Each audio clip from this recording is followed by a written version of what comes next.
Si vous voulez bien, on va commencer. J'attendais un peu l'arrivée de Kevin, normalement il ne devrait pas tarder. J'ai les excuses de Colette Picard, qui a un entraînement pour un concours de saut d'obstacles ce soir. Les excuses de Philippe Paturel. Les excuses de Nadège et de Catherine, qui ont leur grand-mère qui vient d'arriver. Et de Sylvie, oui. Et moi, de Julien, qui n'est pas... D'accord, et les excuses de Julien. Donc c'est toujours bien, quand on ne peut malheureusement pas assister à ce genre de conférence, de s'excuser. Ça montre au moins qu'on fait partie du club. Voilà, donc ce soir, c'est la première d'un cycle de 3 conférences pour l'année 2015. C'est Yves, si, je dis bien Yves, qui va nous présenter son sujet sur l'éclairage LED. Vous avez vu, c'est passé sur le journal lumineux de la ville. Donc je lui cède la parole. À toi. Ok, bon, on va commencer par un petit hommage à Charlie. Je ne pouvais pas m'empêcher. On va faire une minute de silence parce que je pense que tout le monde l'a fait déjà. Vas-y. Ouais. Donc je vais vous présenter mon expérience, tout simplement, sur l'éclairage d'un aquarium. C'est un truc qui me trotte dans la tête depuis très longtemps. Les bêtes, comme je suis un petit peu bricoleur sur les lois. Bon, donc on va pas appeler ça une conférence, je vous présente mon expérience tout simplement, modestement. Et c'est quelque chose que j'ai fait en 2014, en début 2014. Bon, ça va être un exposé un petit peu technique. Si je vous barbe, vous me dites, on passera vite fait les diapos. Parce que bon, je suis d'abord technicien. Donc juste un point sur le rayonnement solaire et la photosynthèse. Bon, ce sont des choses que j'ai pas inventées, hein. Des choses que j'ai découvertes, que j'ai piquées sur Internet à droite et à gauche. Mais bon, par expérience, c'est intéressant de le savoir. Donc le rayonnement solaire, c'est le terme utilisé pour décrire la lumière visible et proche visible. Parce que dans la gamme, elle est très vaste. Il y a énormément de lumière qu'on ne voit pas. C'est paradoxal, mais c'est comme ça. On verra tout à l'heure. Donc les composants du rayonnement solaire et terrestre sont classés par leur longueur d'onde. Tout le monde a entendu parler des fameux nanomètres. Donc c'est dans une bande de 200 à 100 000 nanomètres, où on trouve l'ultraviolet, qui va de 250 à 400 nanomètres, la lumière visible. Donc visible, quand on dit visible, c'est visible par l'œil, parce qu'il y a des machines qui peuvent voir, hein, enfin des appareils. De 400 à 700, et le proche infrarouge qu'on distingue, nous, de 700 à 3000 nanomètres.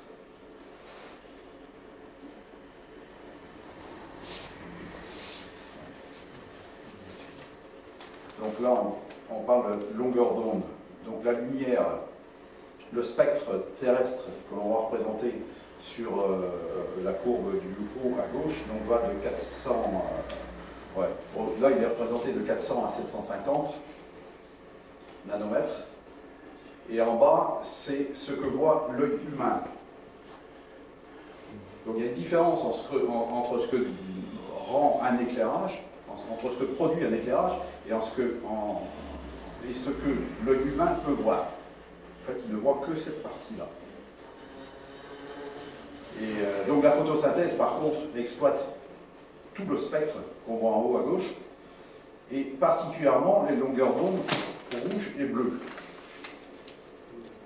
Essentiellement les rouges et les bleus, donc des lumières qu'on ne voit pas, nous. Donc les pics, on appelle ça des pics d'absorption, ou des valeurs optimales pour la photosynthèse. Pour le rouge, c'est 660 nanomètres, et pour le bleu, 450. Donc les lampes horticoles qu'on achète pour les aquariums, pour faire pousser les plantes, elles sont basées là-dessus. En plus, bon, apparemment, il y a des longueurs d'onde spécifiques qui sont plus favorables à la croissance et d'autres qui sont plus favorables à la floraison.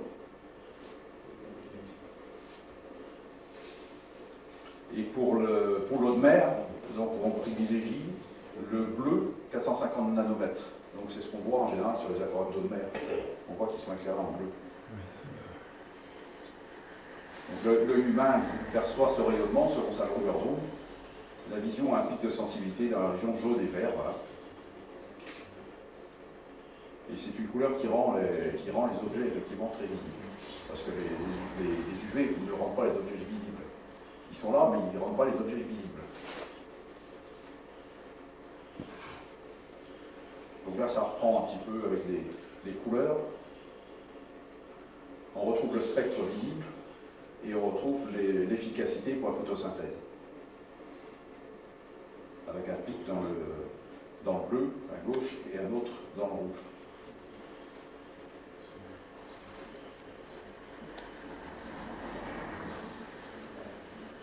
Alors après, il y a d'autres unités, on en a parlé beaucoup, en particulier avec Stéphane, des autres unités que l'on rencontre qui caractérisent un petit peu les différents éclairages. Donc il y a le degré Kelvin ou Kelvin. On parle plus d'une température de couleur. Donc ça donne plus la tonalité d'une lampe, si c'est froid, si c'est chaud. Et plus la température de couleur augmente, plus la couleur semble bleue. Donc les températures élevées en degrés Kelvin sont plus utilisées par les aquariums marins. Donc Stéphane, tu l'as vu, Stéphane? Oui. C'est entre 10 et 14 000. Ouais, entre 10 et 14 000 degrés Kelvin. Après, il y a le lumen. Le lumen, lui, par contre, c'est bien défini, il mesure le flux lumineux. Donc c'est la quantité de lumière. Et le lumen, c'est une unité subjective qui dépend de l'être humain. Certains peuvent trouver que c'est une lumière, que la lumière est forte, d'autres vont trouver qu'elle n'est pas forte. Donc c'est ce qu'ils disent, pour une même puissance en watts émise, l'œil humain percevra subjectivement une plus grande sensation lumineuse pour des longueurs d'onde proches de 555 nanomètres que pour des longueurs d'onde proches de 450 ou 650.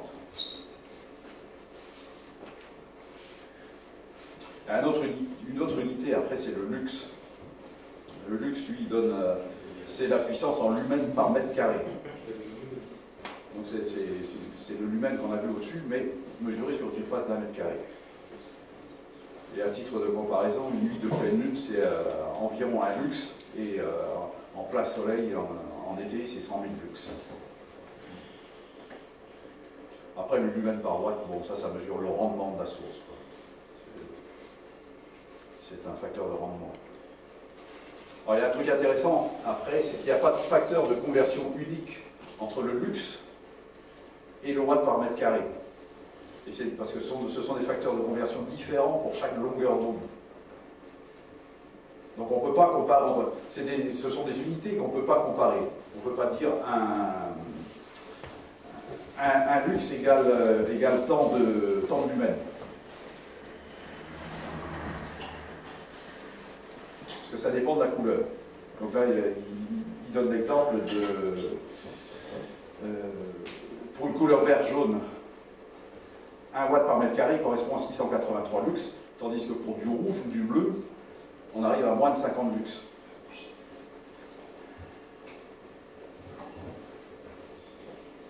Bon, ça vous avance pas à grand chose, mais bon, c'est bon de savoir qu'il y a des unités que... Le bleu, par exemple, pour avoir plus de puissance, le bleu, plus de... Oui, mais enfin, bon, sachant que la puissance aussi, Oui, c'est longtemps qui bouge.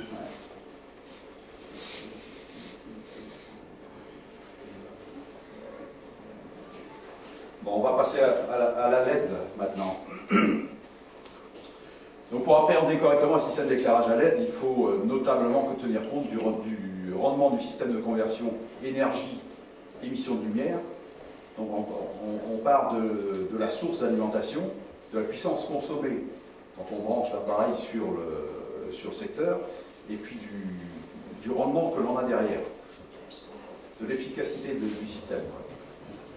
Ensuite, il y a la distribution et la richesse spectrale. Donc c'est le spectre qu'on a vu tout à l'heure. Il faut qu'il corresponde au maximum aux besoins des plantes si on veut faire pousser des plantes. Après, on n'est pas obligé, si c'est un non planté, c'est plus la lumière, celle qu'on apprécie le plus, quoi, que l'on mettra en œuvre. Après, de la qualité optique, si on met des réflecteurs ou pas, moi j'en ai pas mis. De l'homogénéité de l'éclairement sur la surface, parce que si on met quand on a au club, si on met 2 projecteurs, ça éclaire 2 zones, quoi. Alors que si on étale, si on met 10 ou 50 LED, on va éclairer uniformément. Donc ça dépend également de la pénétration de la lumière dans l'eau. Si c'est de l'eau tourbée, la lumière va pénétrer beaucoup moins, alors que si c'est de l'eau ultra pure, ça pénétrera beaucoup plus, quoi. Après, il faut tenir compte aussi de la variabilité des caractéristiques, donc en particulier le vieillissement et la fiabilité. Bon, on sait que les tubes néons ont une durée de vie qui est ce qu'elle est, à plus ou moins, et qu'on a du mal à appréhender d'ailleurs, parce qu'on ne sait pas trop quand il faut les changer souvent. Les LED ont des durées de vie beaucoup plus importantes que les tubes, en particulier si on les fait fonctionner plutôt dans la plage, on va dire leur plage optimale, parce qu'elles ont des plages de fonctionnement assez importantes. Certaines LED, on peut les faire fonctionner de 500 mA jusqu'à 3 ampères. Elles vont fonctionner à 3 ampères. À 3 ampères, elles vont beaucoup vieillir. Elles ont un point de fonctionnement à 1700 mA, celle que j'ai mis par exemple, et elles ont une durée de vie beaucoup plus longue. Là, c'est plus 5 ans, c'est plus 10 ans. C'était combien en pourcentage? À peu près 80% qu'il faut les éclairer? Les 50 puissance? Disons qu'il ne faut pas les utiliser à leur point de fonctionnement maximum. Plus t'es bas, plus ça dure. Et combien? Plus t'es bas, plus ça dure. Combien faut les garder? Quand tu regardes sur les datasheets, les feuilles de caractéristiques, tu vois le fonctionnement. Tu as toutes ces caractéristiques-là, avec le point de fonctionnement optimum, avec la meilleure durée de vie. Ça dépend de ton refroidissement aussi, est-ce que tu es capable de refroidir? Après, oui, mais il faut qu'elle fonctionne dans des conditions optimales. Si tu es avec 20% et que tu ne la refroidis pas, donc la vie au bout d'un an. Oui, après ça dépend à quelle puissance tu les fais fonctionner. Si tu les fais fonctionner au maxi, elles vont chauffer. Si tu les fais fonctionner au point optimal, tu n'auras quasiment pas besoin de refroidir, très peu. Très peu. Non, mais un dissipateur thermique statique suffira, tu ne seras pas obligé de ventiler. Oui. Alors, reviens, Georges, s'il te plaît. Donc, j'ai un lien là, pour en savoir plus. J'ai trouvé pas mal de choses intéressantes sur un site internet Alpheus. Comment? Faut pas demander le prix, quoi. Non, mais bon, il y a quand même beaucoup de renseignements. Il y a beaucoup de renseignements dessus. Au départ, je me suis basé là-dessus pour fabriquer ma rampe.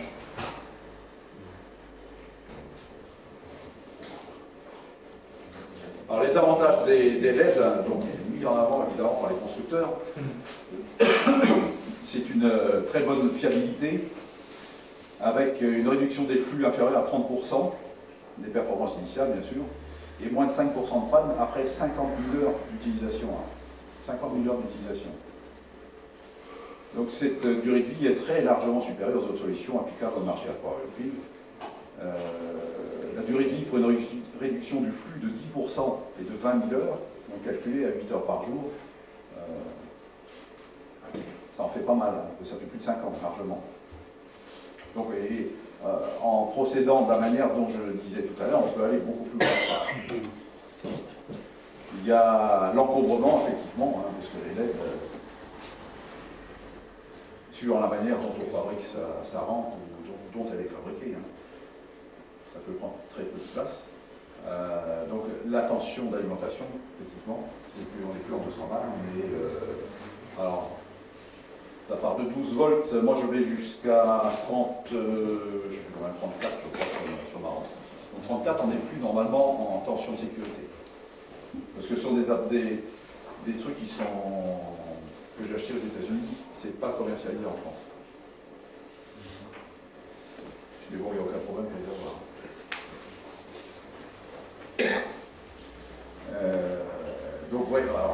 gros avantage, c'est aucune inertie lors de l'allumage ou de l'extinction, hein, parce que là, la lumière sera la même à l'allumage que 5 minutes après, contrairement au tube et puis à d'autres systèmes d'éclairage. Et donc cette caractéristique là, permet effectivement la gradation, on appelle ça par découpage du temps d'allumage ou PWM, Pulse White Modulation. J'expliquerai plus tard parce que c'est PWM, bon, ça permet de faire des allumages progressifs. Et c'est vachement intéressant. Donc a priori les LED au niveau de leur fabrication respectent plus la nature, sont plus écologiques que les tubes. Donc, ça reste à prouver, je pense. Voilà. On a également un choix de couleur hein, qui est infini, illimité. On peut arriver aux couleurs vraiment que l'on veut. Et qui sont également parfaitement caractérisées. Chaque LED a ses propres caractéristiques que l'on trouve chez les fournisseurs, chez les fabricants. On a exactement le pic de couleur. Donc en superposant, si on met 3 types de LED, en superposant sa pointe d'émission en nanomètres, on a exactement le spectre qu'on veut ou qu'on cherche.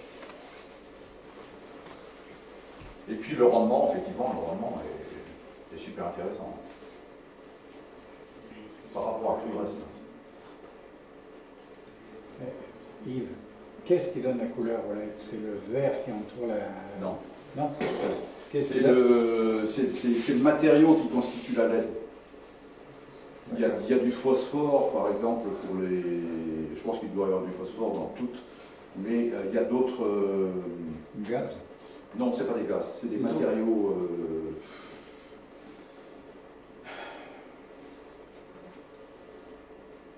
Je cherche un type, un exemple, ça ne me vient pas. C'est le matériau qui constitue juste la pastille de la LED. Oui, cuivre ou... Ouais, c'est des trucs beaucoup plus rares que ça. D'accord. Et c'est en fonction de l'intensité après que la couleur se crée, quoi. Non. La LED, elle aura sa couleur qui sera fonction du matériau avec lequel on a fait la pastille. Parce que tu as 3 couleurs. Non. Oui. Mais donc chaque LED a sa couleur. Il n'y a pas plusieurs couleurs dans une LED. Non, chaque LED a sa couleur. Alors il existe effectivement des LED multicolores. On voit ça, des LED des ampoules multicolores, mais il y a des LED de chaque couleur dedans. Enfin, une rouge, une verte et une bleue. D'accord. Un peu comme ce ruban. Les couleurs primaires. Les couleurs primaires. D'accord. Parce qu'avec le rouge, le vert et le bleu, on peut faire tout ce qu'on veut. Oui.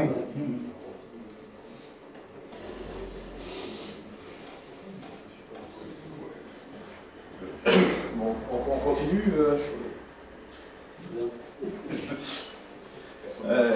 D'autres points d'intérêt, donc le spectre lumineux des LED en blanc froid, no cool white.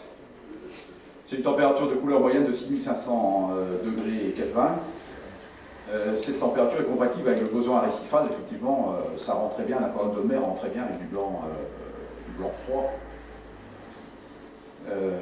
Et également avec l'activité photosynthétique, mais pas suffisamment à mon sens, et je trouve que c'est la couleur blanc-froid pour un aquarium d'eau douce plantée, ça rend pas terrible, quoi. Et ça, c'est mon point de vue. Moi, j'aime bien. C'est le même. Même dans le douce.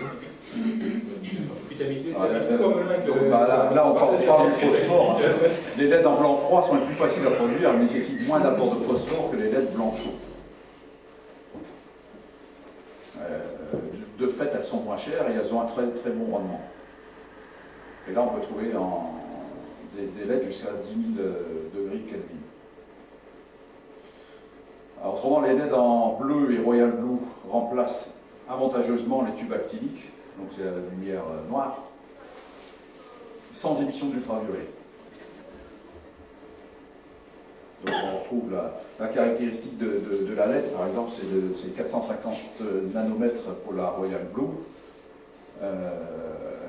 Et là, on redit qu'elle est parfaite pour un usage aquariophile car elle est très efficace pour la photosynthèse. Donc moi, j'ai des Royal Blue sur celle-là aussi. Alors après, je ne sais pas si ça a évolué, puis l'intensité lumineuse disponible est actuellement de l'ordre de 100 à 140 lumens par LED et par watt, ce qui est excellent, et une LED peut exploiter une puissance d'environ 10 watts. Bon, maintenant, il existe des trucs beaucoup plus importants que ça, puisque ça va jusqu'à, on en a vu jusqu'à 50 watts, ça commence à faire, là ça pète. Il y a plus de 100 watts. Hein? Plus de 100 watts. En pastille unitaire, je ne sais pas s'il n'y en a pas plusieurs. Je peux pas pas compter. 2 pour. De LED de plus de 10 watts, mais LED unitaire. Ah, je crois pas que à chaque fois, c'est plusieurs. Ouais, c'est plusieurs unitaires, ouais.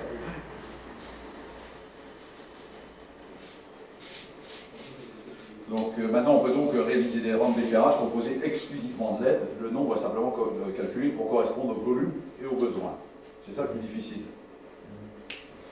Juste une question, pour avoir le rendu d'une rampe de 200 watts en néon, il faudrait combien de LED à peu près?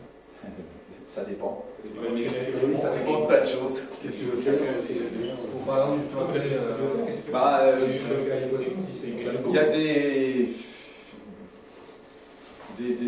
des approches de conversion qui existent qu'on trouve sur Internet. Maintenant, les vérifier, je ne sais pas. Si on peut faire. Comment? Je ne sais pas si on a assez de recul encore par rapport à la. Mais c'est pas tant le recul, parce que, comme on disait tout à l'heure, ça dépend. Le facteur de puissance dépend de la longueur d'onde aussi. Et le facteur de puissance n'est pas le même dans les longueurs d'onde élevées que dans les basses. Tu verras tout à l'heure, la mienne, là, elle consomme puissance absorbée, 200 watts. Et tu verras le rendu.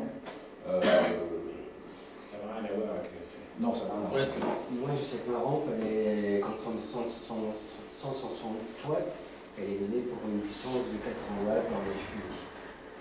400 watts dans HPI, ouais. Ouais, elle est donnée pour. Elle est donnée, quoi.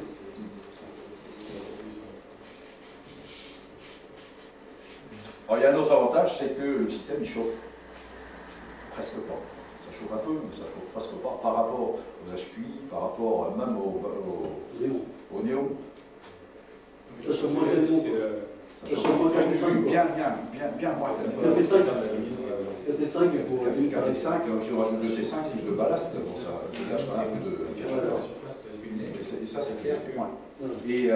Et la chaleur n'est pas montée vers le bas. La chaleur, elle remonte dans le radiateur.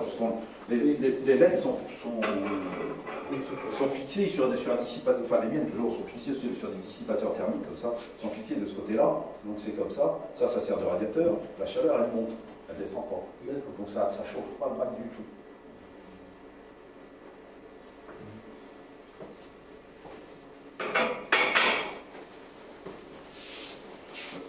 Voilà, donc la chaleur doit être conduite par le corps du dissipateur, et les effets thermiques de l'éclairage à LED avec l'aquarium sont minimes, c'est ce que je disais. Donc ça, on ne réchauffe pas du tout l'eau. Vas-y, John. Alors bon, comme je me suis vraiment pas mal inspiré d'Alpheus, je le redis, Alpheus, mais à la disposition des clients, il y a un calculateur sur leur site. Il suffit de rentrer ces données dedans, et ça donne une idée de ce qu'on a besoin, de ce qu'on doit ou ce qu'on peut utiliser. J'étais voir, j'ai vraiment compris. T'as rien compris? C'est pas compliqué pourtant. Tu les longueurs du bac et puis. Ouais, mais c'est après. Ouais, mais si il y a des paramètres. Vas-y, je pense qu'ils sont bien. Plus basés sur le lumière que sur le douce. Voilà. C'est ça, il y a plein de choses. Il y a des comparateurs pour le. Il faut savoir le lire, en fait. Ouais, mais bon, c'est pas. En fait, c'est pas très compliqué, tu vois. Tu mets des dimensions de bac, là, longueur, largeur, hauteur. Tu mets ici, eau douce, horticole. T'as des choix, quoi. T'as le fer, t'as amazonien, tu as un peu tout. Et puis, donc ici, j'avais mis eau douce hollandais, voilà, exigence. Donc j'avais mis exigeant. que je veux dire. Longueur. Longueur, largeur. Ouais. Bon, ça donne donc des caractéristiques de ce qu'ils proposent eux, et puis les prix en face. Ça, c'est une LED. Non, ça c'est pour une rampe complète. D'accord, ok, d'accord. Ça c'est pour une rampe complète. 150, la première.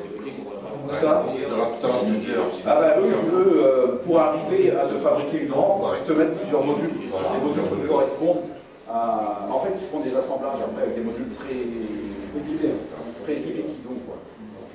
Et leur site est pas mal. Ouais, c'est pas mal. Ouais, je vous conseille d'aller le voir. Et là, tu montres pas celle qu'ils font Comme matériel, autrement. Ah bah non. Mais celle de votre Moi, ce qui m'intéressait, c'était de savoir quelle lettre et combien. Oui, c'est ça. Et combien mettre. Donc là, il peut mettre 16 lettres. Donc j'ai repris ici 16 Cool White, 16 Royal Blue et 16 Rouge. Bon, moi j'ai trouvé que ça faisait beaucoup. J'ai trouvé que ça faisait beaucoup. Je me suis limité à 10. Pour voir. Il pousse à la consommation. Et Les commerçants sur la commande. ouais, mais bon, là, c'est aussi pour un pack hollandais, donc je ne sais pas s'ils sont si éclairés, ça m'étonnerait. Donc je me suis limité à 10 et Pierre m'en a pris. Ça va être 48 en tout. Ah ouais, là, ça fait beaucoup. Enfin, moi, je suis à 30. 18 de moins. Oui, quand même. 18 de moins, c'est énorme. C'est énorme. Ah, oui. C'est comme on a en mer, on a 3 paramètres et peu exigeant et très exigeant. Et le nombre de watts de LED dans toutes les vitesses. Bah oui, c'est ça.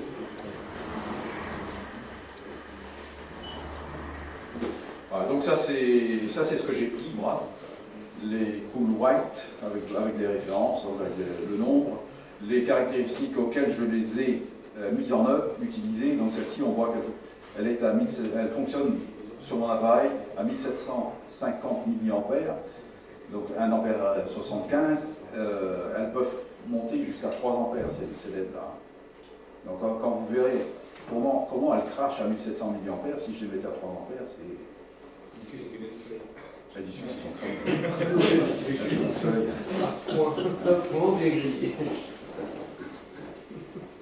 les puissances des rouges et des bleus, par contre, sont moins importantes.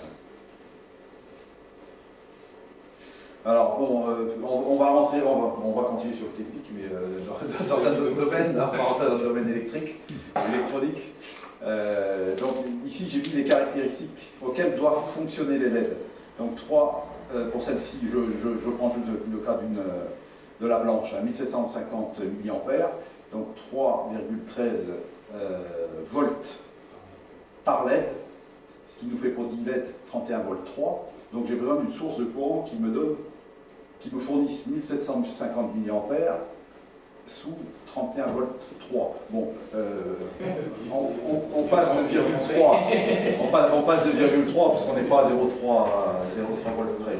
Donc, bon, en cherchant, ça va donner un driver, on verra ce que c'est tout à l'heure, un driver de ces caractéristiques. Ouais, si vous parlez, vous me dites.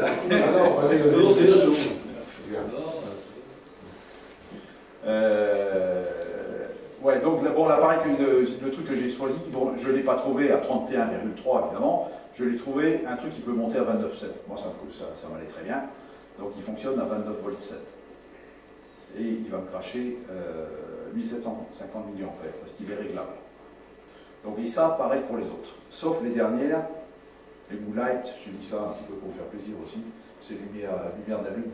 Donc c'est bon, ça donne un petit genre à la période quand il est éteint. Ça permet, on peut l'éteindre comme ça, on peut l'éteindre à 8 h du soir, et puis à la lumière de la lune, si on veut, on voit quand même le poisson dedans. C'est sympa. C'est sympa, c'est très... Il n'a pas mis de vert. J'ai pas dit de... Des verts. Des vertes? Non, on ne met pas de vert. Le vert, on a vu tout à l'heure que la couleur verte ne servait à rien. Et puis sur un imprimeur, c'est nul, le vert.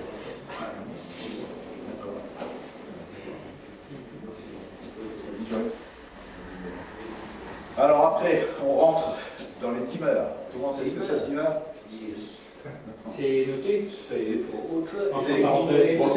le gradateur. Hein. Je ne sais pas si vous avez ça chez vous, les machins pour faire augmenter. et baisser la lumière. Variateur, j'ai compris. Donc on appelle ça, en français on appelle ça un gradateur. Donc c'est un dispositif d'électronique de puissance qui est destiné, ça c'est la définition, destiné à modifier un signal électrique dans le but de faire varier sa tension et ou son intensité de sortie. Il modifie ainsi la puissance dans la charge. Ici on parle de charge, en l'occurrence pour nous c'est des LED, mais ça peut être un moteur ou une résistance chauffante.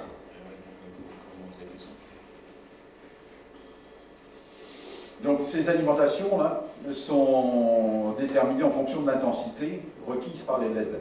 Donc là on a vu tout à l'heure pour la LED blanche 1750 mA, ça c'est la courbe.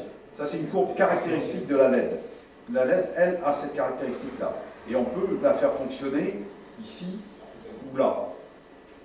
Donc tout à l'heure je parlais de 3 ampères. Si on la fait fonctionner là, il lui faudra 3 volts 3 volts 35 pour fonctionner à ce point-là.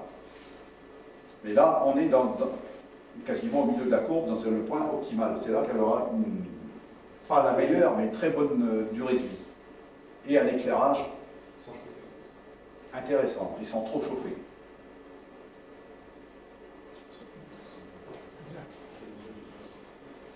Donc là, moi j'ai choisi cette référence d'alimentation, Minwell, donc qui a pour caractéristique un courant ajustable de 0 à 2 ampères 3.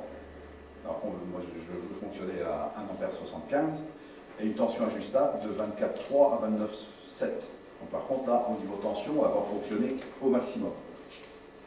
La tension en fait, elle dépend aussi d'un cycle de nous.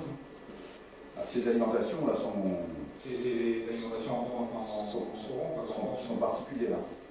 Tu peux régler et le courant et la tension. Ouais.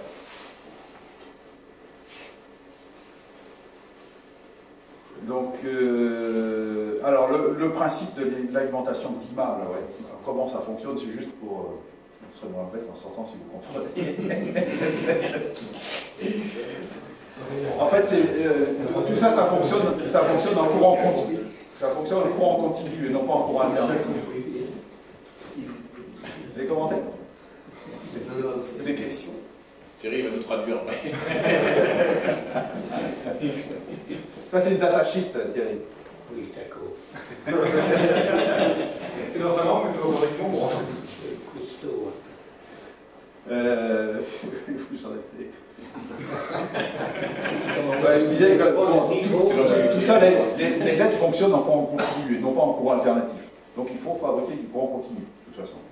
Donc les alimentations là fabriquent du courant continu. Le principe de la variation PWM, Pulse Width Modulation, peut-être c'est plus clair sur la diapo suivante. Voilà. Ah, déjà. Tout compris. Mais si, vous allez comprendre. Ça c'est un courant continu. Hein, ici, là, c'est un courant continu de 5 volts. Donc il est continu tout du long. Ce courant, si on le hache, donc on fait des créneaux comme ça dedans. Donc, voilà, un coup j'allume pas. Un coup j'allume pas. C'est l'électricité pour les nuls. Donc, et on fait varier ce créneau-là. Et l'autre par la force des choses. Donc là, ici on fonctionne à 75%. Ici, on fonctionne à 50%. Donc là, ça fait un signal carré. Le temps d'extinction, entre guillemets, est le même que le temps d'allumage. Ici, c'est l'inverse. Le temps d'allumage est plus faible que le temps d'extinction. Et ici, on est à 0. Ça va? Ouais, c'est uniquement pour le principe, pour montrer comment on fait pour doser la lumière. Mais bon, ça le fait tellement vite, parce que ça le fait à entre 100 Hz et plus de 3000 Hz, 3 kHz, donc on ne voit pas. Et donc la différence entre le 0 et le 100%, c'est un graphique inversé. Voilà, ici on éteint, ici on allume. Ok. Ici, on est allumé plein pot. Ici, on est allumé 50%, ici, on est allumé 25%.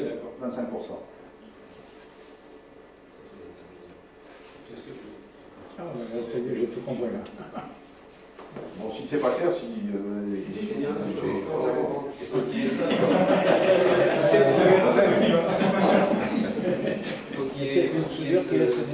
Bon, donc après, bon, en parlant des alimentations d'immeubles, donc on les verra ici tout à l'heure, ces alimentations, il faut les piloter. Donc elles sont capables de générer un signal carré ou rectangulaire comme ça, mais il faut les piloter par quelque chose. Donc le pilote, ça va être un petit micro-contrôleur, petit ordinateur si vous voulez, qui ressemble à ça. Donc c'est tout petit. Hein. Ça fait 7 cm de long sur 100 cm. Et ça vaut 20 €. Et on peut faire énormément de choses. Tout monté. Comme il est là. Mais non programmé. Mais non programmé. C'est ça le truc. Mais non programmé. C'est là, c'est tout. Les migrants, c'est encore bien. Ouais, non, mais bon. L'avantage, c'est un truc qui est pas cher. Bon, c'est forcément pas à la portée de tout le monde. Tu branches à la LED et puis ça fonctionne normalement. Si tu as le bon programme dedans, oui. Si tu as le bon programme dedans, oui. C'est ça. Ouais.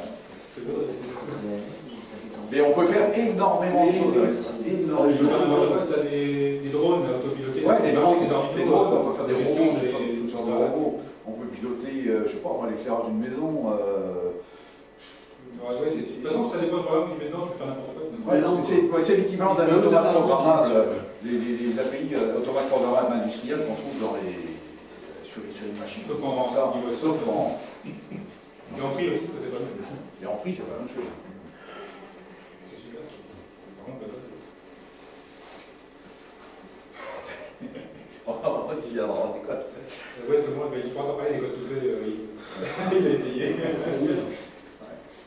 Donc on peut rajouter à cet appareil, à l'arduino comme on a vu, un petit afficheur sur lequel on peut... Bonjour, monde. Bonjour le monde, voilà. C'était l'immense voir si Terry suivait. Donc on pourra lui faire afficher toutes sortes de grandeurs, hein, les valeurs PWM qu'on a vu tout à l'heure, des températures, la date, l'heure, des messages. On peut lui rajouter un petit buzzer pour qu'il sonne quand on dépasse un seuil ou quand l'heure est venue pour nous donner à bouffer. On peut rajouter dessus un distributeur de nourriture. Et ça, c'est au-delà de ça. Le CO2. Sur taux de pH, taux de... Tu connais toutes les sources donc Vas-y. Ah, il faut tout programmer. il faut programmer derrière.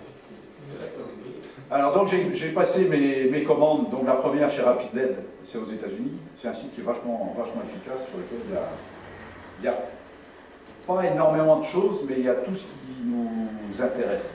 Au niveau, C'est des euros ou des dollars? alors, Le dollar, c'est marqué. les dollars. C'est comme un facteur galant, c'est vraiment pas de dollars. Le S, non Devant. C'est Ça. Dollar? Oui, oui, Donc ça c'est la première commande que j'ai passée. Donc il y avait les LED créés, les LED Philips en Royal Blue, en rouge profond, Moonlight, les drivers, la graisse thermique, et puis les dissipateurs thermiques. Donc ça coûte assez cher, parce que c'est $38. Il y en a deux normalement. Ouais, ici, le deuxième là. Il y avait un 38 et un 33, je crois. Donc ça, c'est quand même assez cher. Donc depuis, j'ai trouvé une autre solution. Ce qui fait quand même diminuer sensiblement le prix. Hein. Parce que là, j'en avais pour $352. J'ai fait une récap à la fin, on verra en francs, qu'est-ce que ça fait.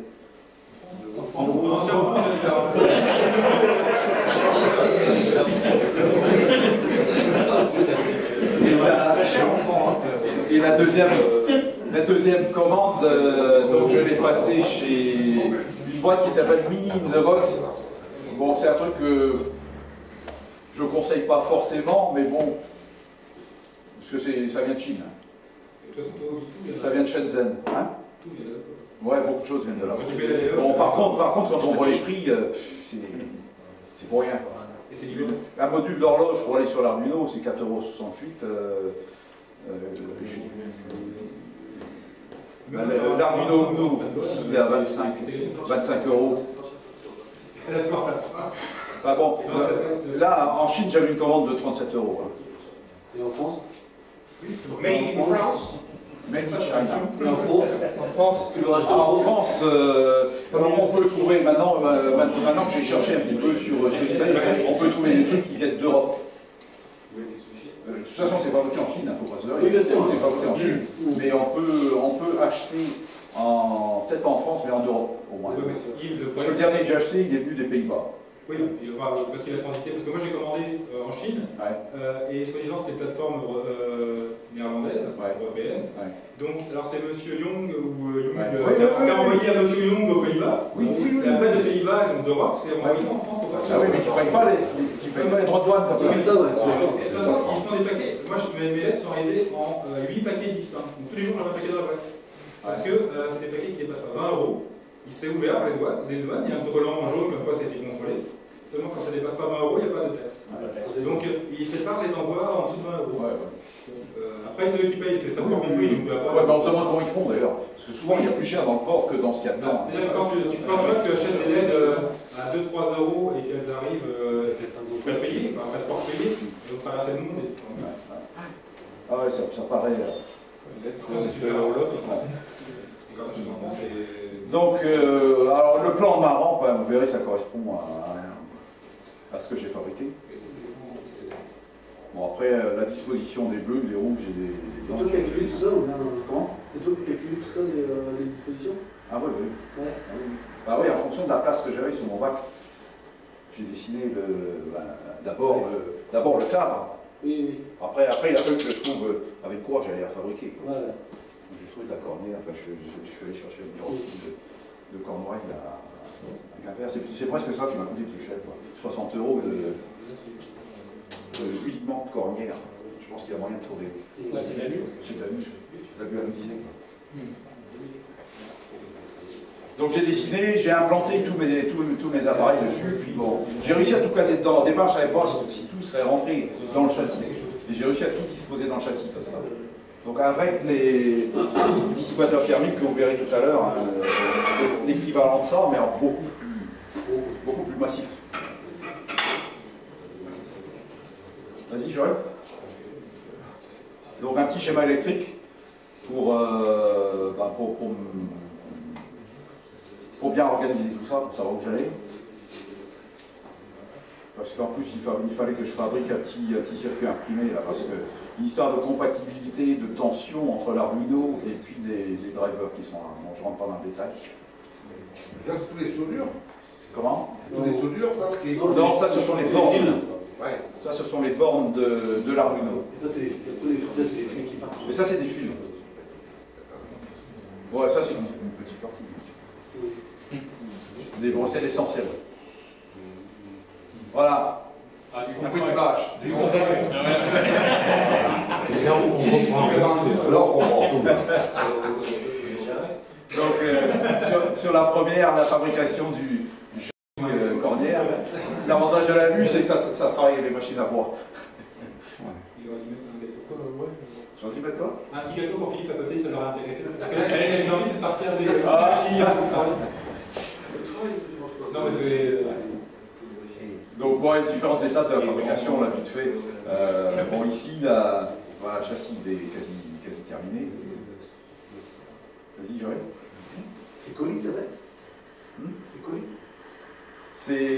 Ouais, c'est collé. C'est collé. Donc, livraison du matériel, rapide LED, on voit l'étiquette jaune dessus. Ouais. Sauf que c'est arrivé. C'est arrivé par la poste, le facteur est venu m'envoyer ça dans la maison. Tiens. Je lui dis, c'est bon, il n'y a rien à payer. Ah non, c'est la poste qui me dit. Je regarde, il y avait l'étiquette jaune dessus, droit de douane, à percevoir. 60, Non, pas 60 euros de douane. Non. 25% des $350. Enfin bon. Bon, toujours est-il que j'ai pas payé. Ah bah voilà. J'ai pas payé de droit de douane dessus. Et C'est pour ça qu'ils ont monté le pain. si, par contre, ça c'est mini the box, c'est vu de Chine. Là, j'ai eu des droits de douane à payer dessus. Comme au final, si tu avais acheté en France, ça aurait coûté mieux. Ah, ça m'aurait coûté plus cher quand même. Ah, c'est pour ça que j'ai mis ça, attention. Les achats par correspondance dans les pays âgés plus que... Ah bon, après j'ai regardé la réglementation, évidemment. Les achats par correspondance ayant un caractère commercial, vente par correspondance, vente sur Internet, vente par téléphone. Donc tout ça, ce sont les ventes par correspondance à partir d'un pays non membre de l'Union européenne. Alors, c'est pas compliqué pourtant. Pour bénéficier de la franchise, ces importations de marchandises doivent correspondre à des valeurs négligeables. Ainsi, dès lors que les marchandises sont expédiées directement d'un pays tiers non membre de l'UE, un destinataire se trouvant en France ou dans l'UE, et que leur valeur hors taxe n'excède pas 150 €, les marchandises peuvent bénéficier de la franchise de droits de douane. Peuvent bénéficier de la franchise des droits de douane. Et il faut savoir que c'est port compris, hein, les 150 €. C'est pas la valeur de la marchandise, c'est les ports plus port compris. C'est-à-dire que si tu as 50 € de port, c'est rajouté à la valeur de la marchandise. Ouais, peut-être. Et par contre, quelle que soit la marchandise qui arrive d'un de ces pays-là, elle ne bénéficie d'aucune franchise de TVA. Donc la TVA, dans tous les cas, reste à payer, en plus. Alors, ça, c'est moi qui ai rajouté. Dans la pratique des transporteurs, UPS en l'occurrence, parce que c'est UPS qui livre beaucoup ce genre de colis,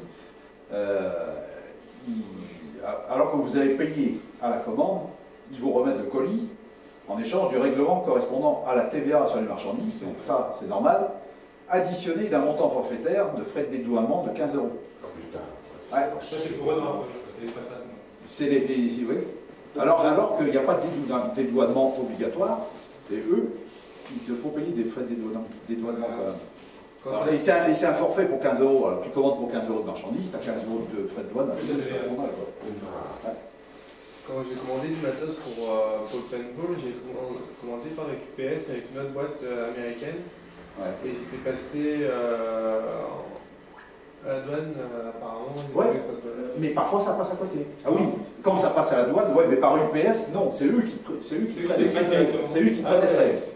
Donc, d'accord. Mais par contre, les Chinois sont malins, c'est-à-dire que par rapport à la valeur déclarée sur ton compte, tu dois recevoir par mail ta facture. Ouais. Et sur le bon déclaré à la douane, ils vont te déclarer que tu as 300 € de commande, ils vont te déclarer 20 €, et ça passera. Ouais, mais pas tous. Beaucoup le font. Les Américains ne font pas. Non, les Américains ne font pas. Chinois, Pas ceci dit, ma deuxième commande rapide là, qui vient d'arriver, j'ai pas eu de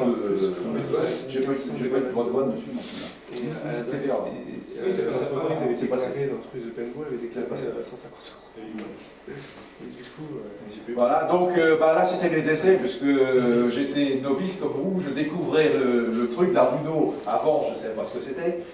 J'ai acheté une petite platine d'essai avec, sur laquelle j'ai mis des petites LED là, simplement pour essayer, et j'ai passé quelques nuits Année dessus, parce que ça c'est le truc quand je commence, si ça marche pas, ça va pas. Donc sur la table, voilà. Bon, j'étais bien content déjà quand j'ai réussi à faire afficher des trucs sur l'afficheur, j'étais vachement content.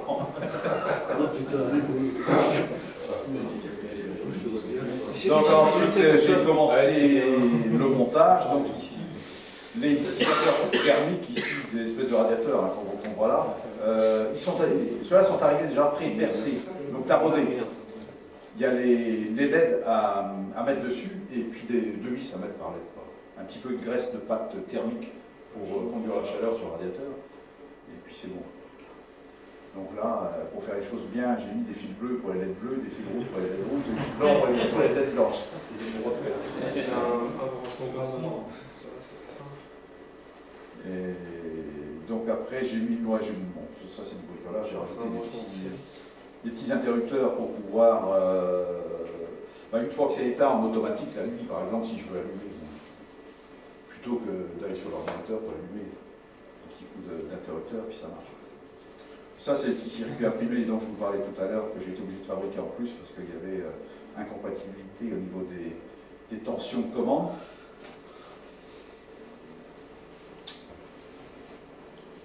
Voilà, là on a avancé d'une étape, hein, tout le montage est en cours. Là on voit le premier dimmer, le deuxième, le troisième là-bas, l'alimentation qui circuit imprimé, les LED montés sur les dissipateurs, et puis le bordel sur la table.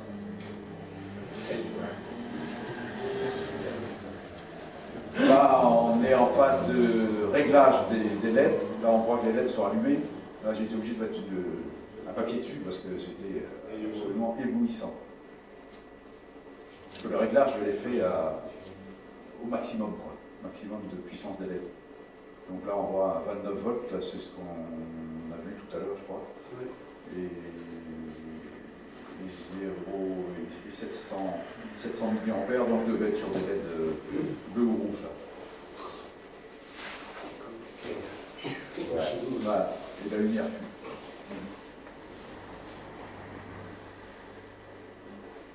Mais bon, je vous cache pas que ça a été laborieux. Avec cette maison. Mais bon, j'ai pas été découragé parce que j'ai acheté du matériel pour faire le deuxième. Je vais apprendre des commandes. Dans 3 ans, je serai en retraite, 3 ans et demi.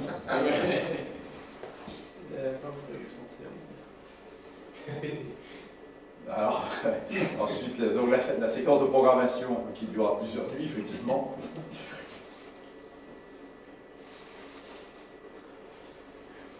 Et voilà, la rampe est terminée, il n'y a plus qu'à mise au point. Donc, bon, c'est fait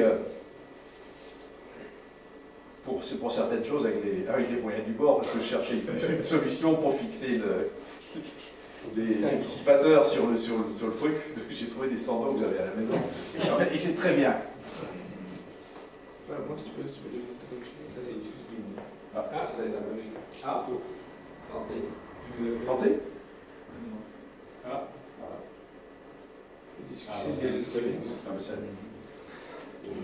Ils sont bronzés là. Ils sont bronzés, ouais. C'est des guinées. Ça, c'est une photo qui a été prise par la lumière à fond. Tout de suite. Rappelle-moi les débuts. Ouais. Ils sont devenus magnifiques.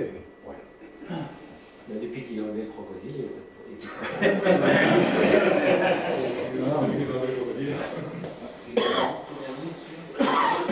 Celui-là, 360.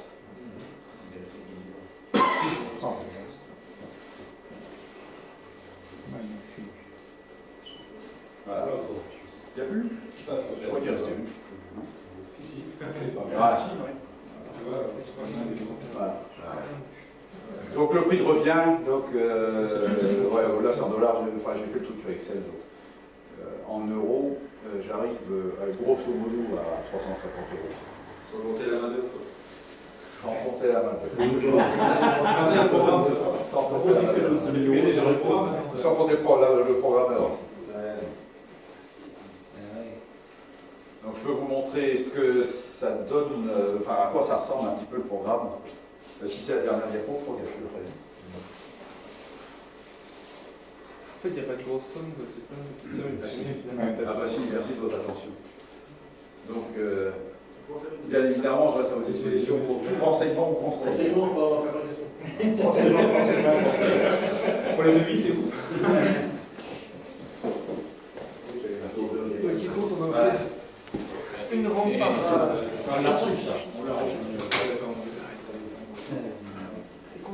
une rampe par bac. Bah ouais.